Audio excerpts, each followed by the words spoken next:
Le problème, c'est de sécuriser un budget pour la santé. C'est notre question, que ce soit des cotisations ou que ce soit l'État ou la TVA. Est-ce qu'on pourrait imaginer, ou est-ce que c'est complètement idiot, d'avoir un budget comme pour l'enseignement, comme pour la défense, comme pour la justice? Un budget réellement sécurisé. Jérôme Guedj et Dominique Libaud. Mais alors, juste, je vais laisser Jérôme répondre, mais je suis pas sûr que le budget justement, que vous évoquez au sein de l'État soit si sécurisé que ça. Justement, donc, on les voit effectivement, si vous regardez les évolutions, elles sont, y compris d'ailleurs sur le budget de la défense, qui pourrait apparaître sécurisé, mais en fait, vous avez des évolutions très très fortes, malgré quelquefois des plans, tout ça. Non, la vraie réflexion qui là est dans le Ségur Santé, c'est de repenser ce qu'on appelle l'ONDAM, l'objectif national de dépenses d'assurance maladie. C'est-à-dire que euh, reposer la question de combien on a besoin dans notre pays, effectivement, pour assurer le financement du système de santé et l'accès aux soins pour l'ensemble de la population à ce système de santé. Et je pense qu'il faut sortir notamment de l'annualité, enfin d'une annualité trop stricte en revanche. Parce que, effectivement, comme je le dis, c'est dans la durée qu'on voit effectivement l'intérêt d'un système, la pérennité et tout ceci.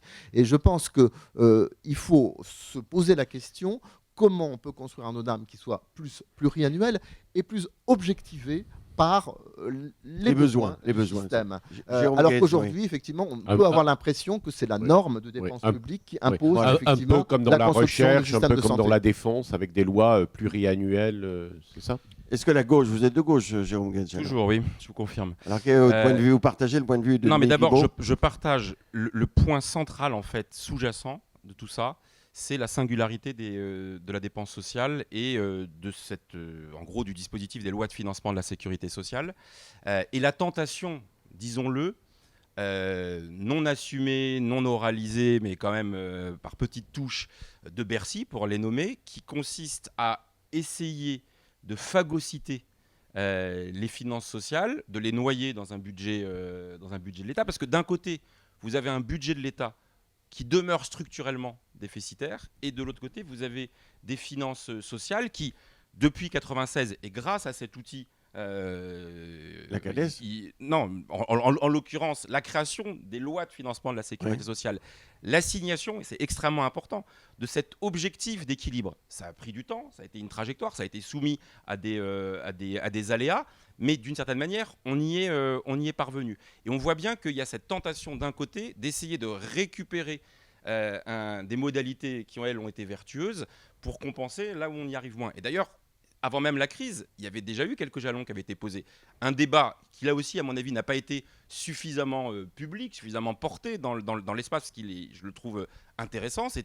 On est dans la salle Simone Veil ici, et elle en avait été d'une certaine manière l'inspiratrice en 1994, qui était de dire, quand l'État décide de dépenses qui ont un impact sur les finances de la sécurité sociale, l'État doit compenser ses dépenses. C'est ce que souhaite aussi Olivier Véran. Mais sauf que souhaitait plutôt quand il était député. Sauf que les choses ont un peu changé depuis le précédent PLFSS, puisque on est revenu sur ce principe de compensation, ce qui veut dire d'une certaine manière que c'est le siphonnage, la récupération d'une partie des excédents générés par la sécurité sociale pour compenser des difficultés du budget de l'État. Donc il faut faire extrêmement attention à ça.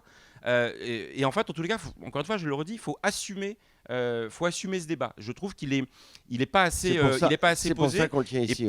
Et pour votre question sur sécuriser, ça se heurte quand même à une petite difficulté. Le budget de l'État, c'est par définition, vieux souvenir de finances publiques, des crédits limitatifs qui sont révisés chaque année. Les finances de la sécurité sociale, ça ne peut pas être des crédits limitatifs. On ne va pas dire cette année, on va dépenser tant, et puis si la grippe est sévère ou si on a une pandémie comme celle-ci, se retrouver contraint. Donc la logique il faut tendre vers l'équilibre. Il faut avoir un objectif avec plusieurs leviers qu'on active.